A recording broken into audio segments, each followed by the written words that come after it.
அனைவருக்கும் தமிழ் வணக்கம். நான் உங்கள் ராஜ்மோகன். அண்ணா பல்கலைக்கழகத்தினுடைய அந்த ஸ்டூடெண்ட் வழக்கில் ஞானசேகரன் கைது செய்யப்பட்ட இந்த விஷயத்தில் எஃப்ஐஆர் எப்படி லீக் ஆச்சு?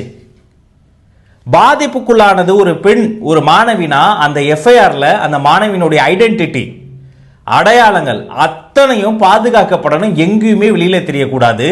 அப்படிப்பட்ட சூழ்நிலையில வித் ஆல் டீடைல்ஸ், அந்த மாணவியினுடைய பெயர், ஃபோன் நம்பர், அவங்க அப்பா பேரு, தெரு, இப்படிப்பட்ட ஒரு மோசமான ஒரு விஷயம் எப்படி நடந்தது? கேள்வி கேட்டு கேள்வி கணைகளால் துளைத்தெடுக்கிறாங்க. சமூக ஆர்வலர்கள்லாம் கேள்வி கேட்க ஆரம்பித்த பிறகு இப்ப மதியமா அந்த எஃப்ஐஆர் லாக் பண்ணிட்டாங்க. பட் ஆல்ரெடி வெளியில வந்த அந்த தகவல்கள் எப்பேற்பட்ட ஒரு மன உளைச்சலை ஏற்படுத்தியிருக்கும். ரெண்டாவது, அண்ணா யூனிவர்சிட்டி கேம்பஸ்குள்ளார கிட்டத்தட்ட 70 கேமரா இருக்கு. அதுல 56 கேமராஸ் ஒர்க்கிங் கண்டிஷன்ல இருக்கிறதாக காவல்துறையினுடைய உயர் அதிகாரி ஒரு பிரஸ் கான்ஃபரன்ஸ்ல சொல்லியிருக்கிறாரு. மீனிங் அப்ப பேலன்ஸ் கேமராஸ்லாம் ஏன் ஒர்க் ஆகல?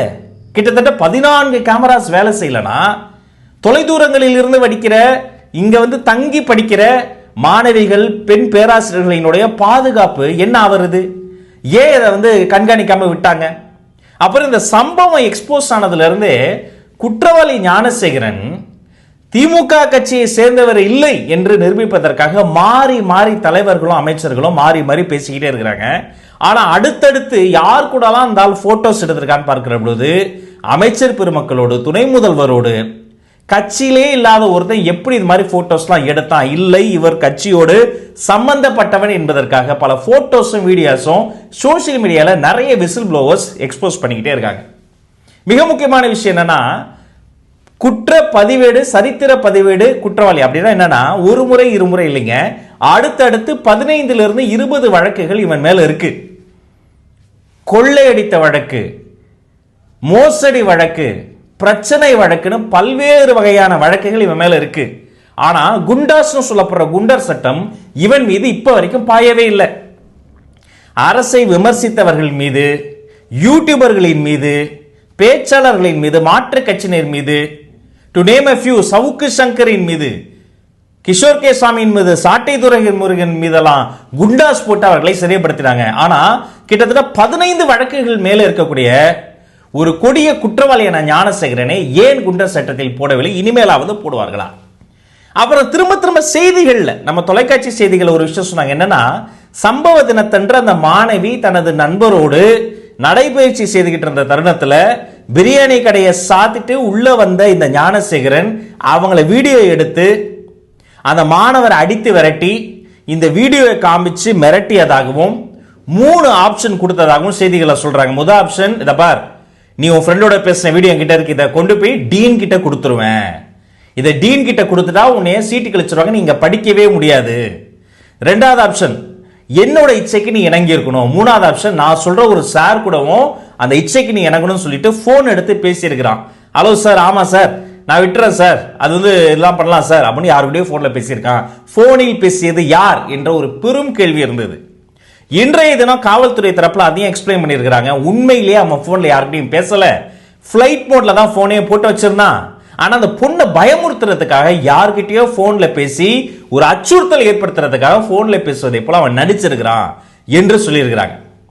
தேசிய மகளிர் ஆணையம் இந்தியாவில் பெண்களுக்கு எதிரான குற்றங்களுக்கு எதிராக ஒரு பாதுகாப்பை தருவதற்காக உருவாக்கப்பட்ட ஆணையத்தினுடைய அதிகாரி கேள்வி எழுப்புறாங்க. இந்த சம்பவத்துல இத்தனை முறை ஒரு சீரியல் அஃபண்டரா இருக்கக்கூடிய அவன் மேல ஏன் நடவடிக்கை எடுக்க தவறுனீங்க என்ற கேள்வியை தமிழ்நாடு காவல்துறை கேட்டிருக்கிறாங்க. அது மட்டும் இல்ல, அதிகபட்ச தண்டனையாக ஆயுள் அல்லது மரண தண்டனையை இவன் மீது விழுவதற்காக, இவன் மீது போடுவதற்கான அந்த குறிப்பிட்ட தண்டனை சட்ட பிரிவையும் இந்த எஃப்ஐஆர்ல சேர்க்கணும் என்பதை சுட்டி காமிச்சிருக்கிறாங்க. மீனிங் இப்ப இருக்கக்கூடிய எஃப்ஐஆர்ல மிக கடுமையான தண்டனையை பெறக்கூடிய வகையில சில செக்ஷன்ஸ் போடல, அதையும் சேர்க்கணும்னு தேசிய மகளிர் ஆணையத்தினுடைய தலைவர் சுட்டி காமிச்சிருக்கிறாங்க. எப்படி எஃப்ஐஆர் ரிலீஸ் ஆச்சு, ஏன் ரிலீஸ் ஆச்சு என்று விசாரணை செய்யப்படும். இந்த எஃப்ஐஆர்ல ரிலீஸே ஆகக்கூடாது, பெரிய தவறு தான், இதற்கு காரணமான அதிகாரிகளின் மீது கடுமையான நடவடிக்கை எடுக்கப்படும்னு காவல்துறை தரப்புல உத்தரவாதம் சொல்றாங்க. கட்சி பாகுபாடு இன்றி எந்த கட்சியை சேர்ந்தவனாக இருந்தாலும் பாரபட்சம் இல்லாம நடவடிக்கை எடுக்கப்படும் சொல்றாங்க. தப்பிக்க முயற்சி செய்த ஞானசேகரன் வலிக்கு விழுந்ததுல காலையும் கையிலையும் கட்டு போட்டதாக சில போட்டோஸையும் விஷுவல்ஸ்லையும் செய்திகள்ல பார்க்க முடியுது. அந்த இன்னொருத்தர் யாரு என்ற கேள்வி கேட்கிற பொழுது அந்த இன்னொருத்தர் என்பது அந்த சார் என்பது கற்பனை கதாபாத்திரம் தான், இவன் பண்ண டிராமா தான் என்பதை காவல்துறை தரப்புல ஒரு விளக்கம் கொடுத்திருக்கிறாங்க. நாங்க வேகமாக எடுக்கக்கூடிய கம்ப்ளைண்ட் கொடுத்த 3 மணி நேரத்தில் அரெஸ்ட் பண்ணிட்டோம். வேகமாக எடுக்கக்கூடிய இந்த நடவடிக்கை எல்லாம் பாதிக்கப்பட்ட அந்த விக்டிம் இருக்காங்க பாருங்க, அந்த பெண் வீட்டாருக்கு அவர்களுக்கு ஆறுதலாகத்தான் இருக்கிறது என்பதையும் காவல்துறை தரப்புல சொல்லியிருக்கிறாங்க. ஆனா இன்னும் பல கேசஸ் இதே மாதிரி தமிழ்நாடு முழுக்க நடந்து கொண்டு இருக்கிறத பார்க்கிற போது சமூக ஆர்வலர்கள் கேட்கக்கூடிய கேள்வி ஒண்ணுதான், எப்படி உங்களுக்கு துணிச்சல் வருது? எவ்வளவு தைரியமா இதை பண்றாங்க? சில சம்பவங்கள் பிராட் டே லைட்லி நடக்குது. அப்ப அரசியல் பின்புலம் தான் என்ன வேணா பண்ணலாம் நினைக்கிறாங்களா? என்ன பெருசா தண்டனை கிடைச்சிட போது நினைக்கிறாங்களா? இத்தனை துணிச்சல் எப்படி வந்தது? இதே சந்தர்ப்பத்தில் எம்எல்ஏ வானதி ஸ்ரீனிவாசன் அவர்கள் இன்னொரு விஷயத்தை அவங்க அவங்களுடைய ஹேண்டில் போட்டிருக்கிறாங்க. இதே மாதிரி இந்த ஒரு சம்பவம் இங்க நடந்த மாதிரி இன்னொரு சம்பவத்தை அவங்க சுட்டி காட்டிருக்கிறாங்க. வானதி ஸ்ரீனிவாசனுடைய ட்வீட்டை நம்ம இப்ப கோட் பண்றோம். ஆவடியார் கோவில் அரசு மருத்துவமனை செவிலியரை நர்ஸ் அந்தம்மா நிர்வாணமாக வீடியோ எடுத்து 10 லட்சம் ரூபாய் கேட்டு மிரட்டியுள்ளார். அன்னாரி வளையத்துடைய புதுக்கோட்டை மாவட்ட சுற்றுச்சூழல் அணி துணை அமைப்பாளர் திரு பாரதி ராஜா. ஒரு கவர்மெண்ட்ல இருக்கக்கூடிய ஹாஸ்பிட்டல் இருக்கக்கூடிய நர்ஸை அவங்களுடைய அந்த வீடியோ எடுத்து வச்சுட்டு நீ எனக்கு 10 லட்ச ரூபாய் காசு தரணும்னு பிளாக்மெயில் பண்ணவர் ஒரு குறிப்பிட்ட கட்சியினுடைய சுற்றுச்சூழல் அணியினுடைய துணை அமைப்பாளர்னு வானதி ஸ்ரீனிவாசன் எம்எல்ஏ அவர்கள் சுட்டி காட்டுறாங்க. இது குறித்து ஆவுடையார் கோயில் காவல் நிலையத்திலும் புதுக்கோட்டை மாவட்ட காவல் கண்காணிப்பாளரிடமும் புகார் அளித்து 8 நாட்கள் ஆகியும் எந்த ஒரு நடவடிக்கையும் எடுக்காததால கடந்த டிசம்பர் 21ஆம் தேதி தற்கொலை முயற்சி மேற்கொண்டு அந்த நர்ஸ் போய் கம்ப்ளைண்ட் பண்ணியிருக்கிறாங்க. போலீஸ் ஸ்டேஷன் எஸ்பி ஆபீஸ்ல போயிருக்கிறாங்க. ஆனா யார் மீது புகார் சொல்றாங்களோ அவர் மீது எந்த நடவடிக்கை எடுக்காததால 21ஆம் தேதி தற்கொலை முயற்சி பண்ணியிருக்கிறாங்க. கட்சி வேதத்தை தாண்டி ஒரு சக பெண்ணாய் முதல்வர் திரு மு.க. ஸ்டாலின் அவர்களிடம் சில கேள்விகள்.